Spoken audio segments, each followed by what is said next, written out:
എല്ലാ മൊബൈൽ ഫോണുകളും ലാപ്ടോപ്പുകളും EMI സൗകര്യത്തോടെ നന്മ കമ്മ്യൂണിക്കേഷൻസിൽ.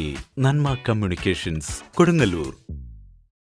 ഇടവിലങ്ങിൽ സേവാഭാരതി നടത്തുന്ന അഗതി മന്ദിരത്തിൽ കുട്ടികൾക്കെതിരെയുണ്ടായ ലൈംഗിക അതിക്രമത്തെക്കുറിച്ച് സമഗ്രമായ അന്വേഷണം നടത്തുക, കേന്ദ്രത്തിന്റെ സാമ്പത്തിക സ്രോതസ്സിനെക്കുറിച്ച് അന്വേഷിക്കുക, അതിക്രമം നടന്ന കേന്ദ്രം അടച്ചുപൂട്ടുക എന്നീ ആവശ്യങ്ങൾ ഉന്നയിച്ച് LDF ഏരിയ കമ്മിറ്റി കൊടുങ്ങല്ലൂർ നഗരത്തിൽ സായാഹ്ന ധർണ നടത്തി.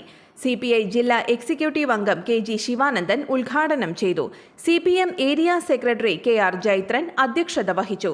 KV Vasanthakumar, TK Ramesh Babu, Venu Vennara, advocate Arun Menon, Shefeeq Manappurath, EG Surendran, CC Vipin Chandran, നഗരസഭാ chairperson TK Geetha, PP Subhash, Sheela Raj Kamal, TP Prabhesh എന്നിവർ സംസാരിച്ചു. RSSന്റെ നിരവധിയായ ദളങ്ങളുണ്ട്. അവർ തന്നെ പറയുന്നത് 67 അതിനുമേലെയോ ദളങ്ങളുണ്ടെന്നാണ് പറയുന്നത്. അതിൽ ജീവകാരുണ്യ പ്രവർത്തനത്തിന് വേണ്ടി മാത്രമായിട്ടുള്ള ഒരു ഘടകം, അതാണ് സേവാഭാരതി. ആ സേവാഭാരതിയുടെ നേതൃത്വത്തിൽ പ്രവർത്തിക്കുന്ന ഒരു സ്ഥാപനം എന്ന് പറഞ്ഞാൽ RSSന്റെ കീഴിൽ പ്രവർത്തിക്കുന്ന സ്ഥാപനം എന്നാണ് അതിനർത്ഥം. RSSന്റെ കീഴിൽ പ്രവർത്തിക്കുന്ന ഒരു സ്ഥാപനത്തിൽ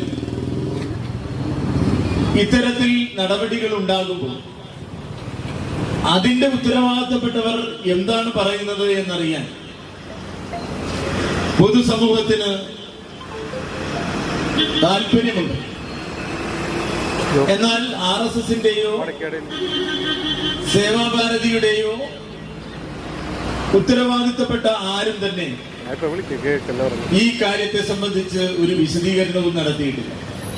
സമൂഹത്തിൽ നിന്ന് എന്തെല്ലാമോ ഒളിച്ചു വെക്കുന്നു എന്നാണ് നമ്മൾ അതിൽ നിന്ന് മനസ്സിലാക്കുന്നത്.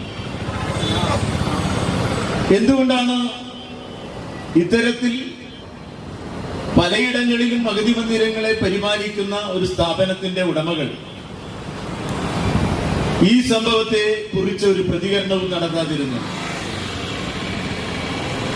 ഈ പ്രതികരണം നടത്താതിരുന്നത് തന്നെ ഏറെ ദുരൂഹത ഉണ്ടാക്കുന്നുണ്ട്. ബാലപീഡനം എന്ന് പറയുന്നത് പ്രത്യേകമായ പോക്സോ കേസിൽ വരുന്നതാണ്. പോലീസിന്റെ നടപടി സുത്യർഹമാണ്.